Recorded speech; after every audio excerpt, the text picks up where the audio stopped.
নমস্কার, আমি ফিজিওথেরাপিস্ট জটাধর দাস। আমার সামনে আমার পেশেন্ট,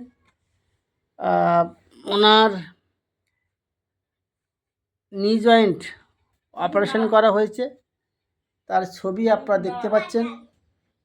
আমি জেনে নেব কী কারণে ওনার এই অপারেশন করা হয়েছিল। মা, আপনার নাম কি? উষা মণ্ডল। কোথায় বাড়ি?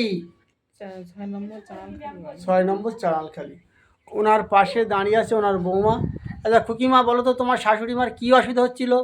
শাশুড়ি মা বলতে যে দুটো হাঁটুই একই অবস্থা, যে হাঁটুর মধ্যে কি ভেঙে ভেঙে ভেঙে গেছে নাকি, ওর মধ্যে কি অসুবিধা হতো? অসুবিধা কি হতো? এই হাঁটা চলা করতে পারতো না, বসতে পারতো না, পায়খানা বাথরুমে বসতে পারে না। এই তারপর ওনার পায়ের অপারেশন করা হয়েছে। পেপারে নাও। অপারেশনের অবস্থা এই।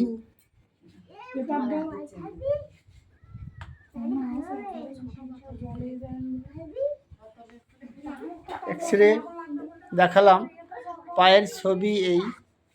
আজকে অপারেশন হয়েছে কদিন বাবু?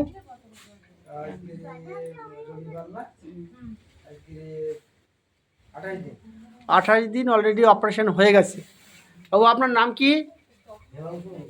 হেমাংশু বাবুর স্ত্রী উনি। ওনাকে আমি ফার্স্টে ফিজিওথেরাপি করতে এসেছি। আজকে ফিজিওথেরাপি শুরু করব। তারপরে যখন উনি হাঁটতে শুরু করবেন বা পা ভাঁজ করতে শুরু করবেন, তখন আমি দ্বিতীয় ভিডিও দেখাবো। ছুটির সময় একটি ভিডিও দেখাবো। আমি ফিজিওথেরাপিস্ট জটাধর দাস।